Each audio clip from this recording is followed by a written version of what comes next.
Welcome to All Girl Relationships, where we talk about everyday problems people face in their lives. Let's start the video. My fiancé, Liam, was my first and only relationship. We were high school sweethearts, dated all through college, got engaged at 22, and were supposed to get married at 24. Liam always had a close relationship with my sister, Mary, and I never had an issue with it. I thought their closeness was normal, something I should be happy about, especially after reading stories online about in-laws who don't get along with their daughter's partners. Even when some things seem strange to me, like Mary's boyfriend's always being overly jealous and protective of her, I chose to ignore it. I didn't want to connect the dots, even though the truth was always right in front of me. I brushed off my concerns as insecurity, but deep down, I knew my instincts were right all along. In the end, I felt foolish for closing my eyes to the truth when I should have been paying attention. I gave Liam and my sister the space to betray me behind my back, and they did it so cleverly on my wedding day of all days. Everything fell apart for me on what was supposed to be one of the happiest days of my life. If someone had asked me beforehand, I wouldn't have imagined that the people I trusted most would hurt me so deeply and in such a public way, with hundreds of people there. I still remember the moment I realized Liam wasn't going to show up for the wedding. It hit me when I found out he had blocked my number and all my social media accounts. I was in so much pain, and the tears just wouldn't stop. No amount of comfort or apologies from others could make me feel better. I couldn't believe that Liam and my sister had vanished without a trace, and no matter how hard I tried, I couldn't find them. I left Liam message after message in a daze, telling him everything Mary's boyfriend had told me, that Mary was pregnant with his child, but she had tried to make it seem like it was Liam's. I knew if Liam didn't read those messages now, he'd be stuck with Mary for a long time, and that's exactly what happened. He never saw my messages, and I figured they stayed together. I was heartbroken for a year, but one day I realized I needed to move on. I started going to therapy, joined some local clubs, made new friends, got my own apartment, and started living a decent life again. Years have passed since everything happened, and now it just feels like a bad dream. In a strange way, I sometimes feel grateful for what happened. Even though I was 27 when we were about to get married, I see now that I wasn't truly ready. Now I know what I want, and I've found someone who makes me happy. I started dating Adam, who treats me much better than Liam ever did. Things with Adam are going great, and we're planning to move in together and take the next step in our relationship. My life feels normal now, and I realize it's because Liam isn't around to cause chaos. But of course, this story wouldn't exist if everything had just stayed calm. It all started when I got a call from Liam. The number was unfamiliar, so I answered without knowing who it was. I was shocked to hear Liam's voice on the other end. He sounded like he'd been crying, and his voice was shaky. He began the conversation by apologizing for everything. Feeling awkward, I just replied with a quiet, while he kept talking. He said he had finally read the messages I sent him years ago, and that everything made sense now. He regretted everything and asked if we could meet just once to talk. I told him no, that after everything he did, I couldn't trust him anymore. Surprisingly, he didn't argue. He just hung up. I thought that was the end of it, and I felt relieved. I finally got some closure, and it seemed like Liam had gotten the karma he deserved. But unfortunately, that phone call was just the start. The next day, I started getting flooded with calls and texts from my parents, relatives, and even Mary. They all blamed me for ruining a happy marriage. My mom was especially upset, saying it was petty of me to tell Liam everything Mary's ex-boyfriend had told me, because apparently, she and Liam were already building their own relationship.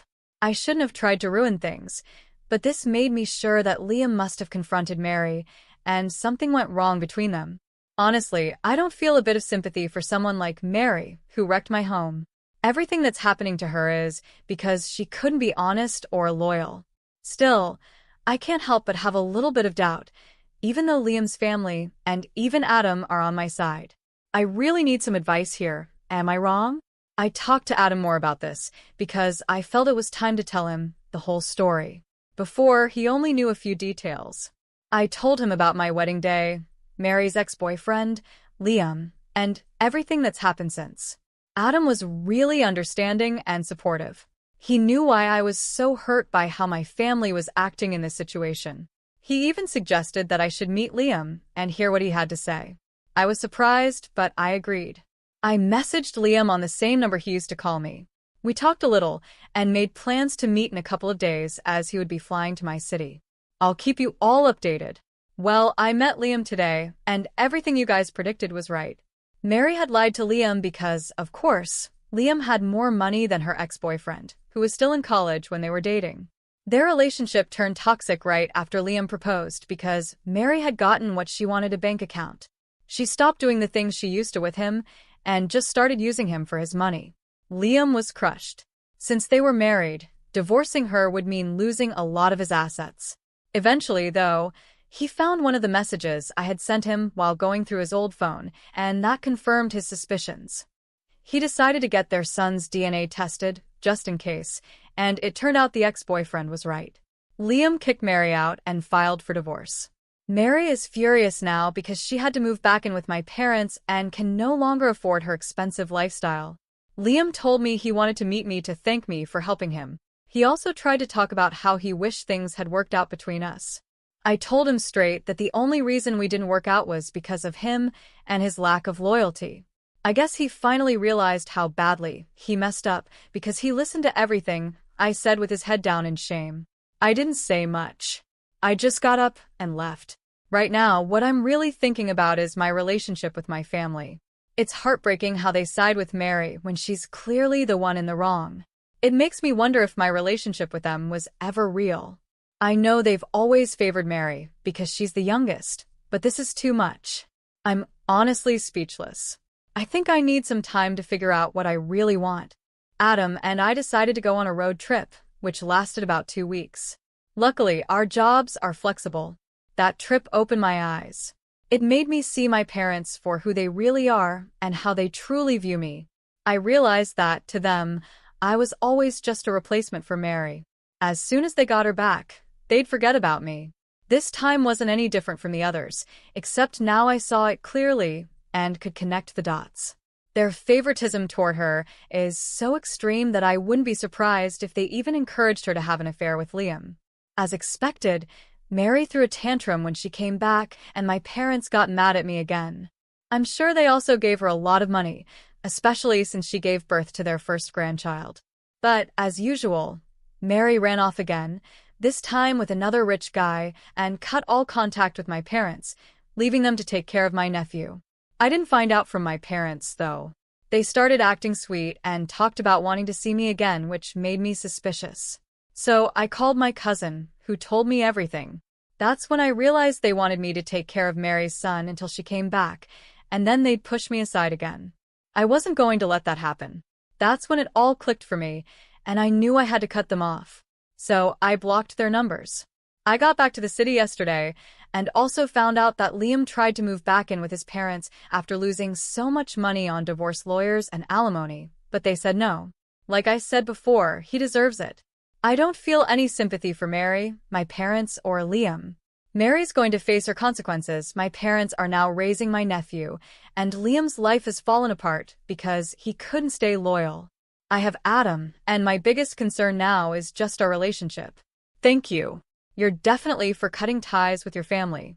It sounds like a mess, and the sooner you cut them off, the happier you'll be. You also need to trust your gut more, because it can really save you from a lot of heartache. I love how you ended up cutting your family out. I could tell throughout the story that they played a big role in all the problems. I'm glad you realized it and dealt with it at the root. Now, on to my situation. I'm 28, female, and live with my husband, who is 30. My mom, who's 61, was diagnosed with early-onset dementia about a year ago. She's been living with us because none of my other family members are willing to take her in. Since I'm a nurse, there's been pressure on me to take care of her, but it's very different when it's your own mom. I know she's going to get worse over time. Right now, she's still enjoying life, watching her favorite movies and playing card games. But she can't be left alone because she's vulnerable and might accidentally start a fire or forget where she is.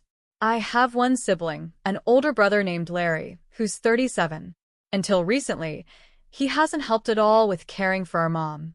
Larry lives with his wife, who's 35, and they have 2 kids, ages 12 and 9. I've asked Larry for help a few times, but he always says he's too busy with the kids and their activities. Over the past month, I've been more firm with Larry and told him that she's his mom too, and the least he could do is help out once a week. Now, every Friday, he takes our mom out for the day, usually to get coffee and go for a walk. She loves it and it gives me and my husband a break. But Larry's wife is upset with me. She says I'm taking Larry away from their family, and when he comes home, he doesn't want to help with housework or play with the kids. I told her that's not my fault, and that our mom's care isn't optional. It's not fair for me and my husband to do everything when Larry is fully capable of helping. She suggested we put our mom in a nursing home. I told her we can't afford a nursing home unless she and Larry are willing to split the cost. She said they have better things to spend their money on. I told her, well, tough luck, and that Larry will have to keep helping. She called me a jerk for making Larry help. You're definitely.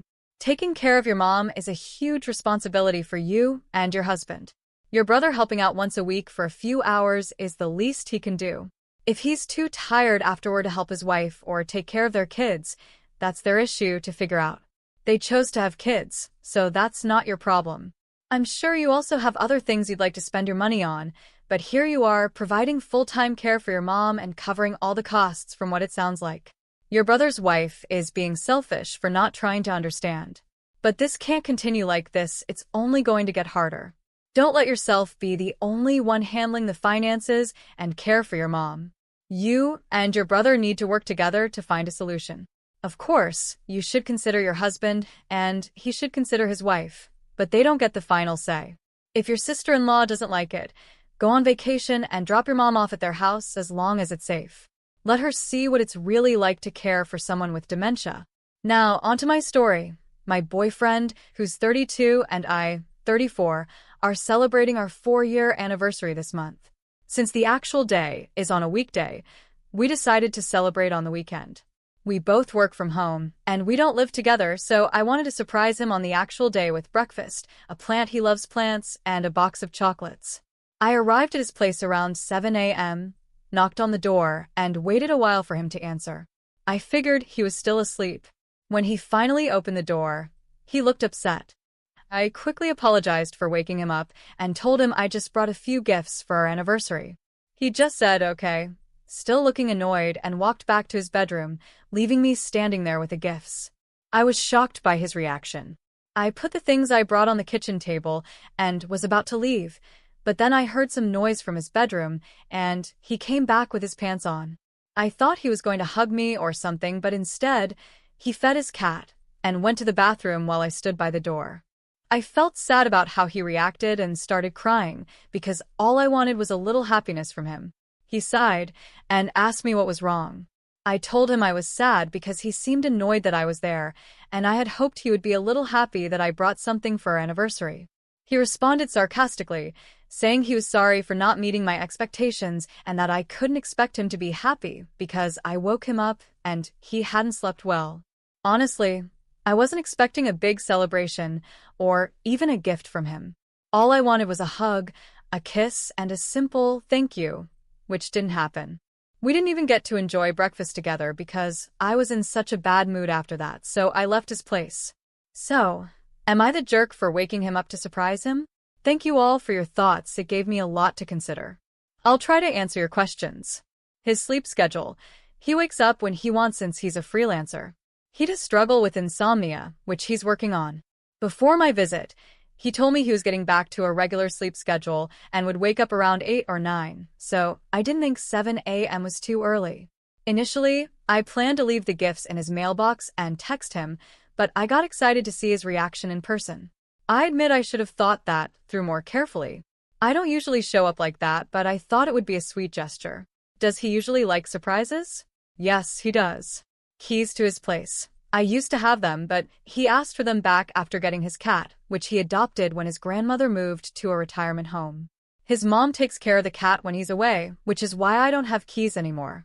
Some people think it's weird he didn't make another copy, but I don't see it as a red flag.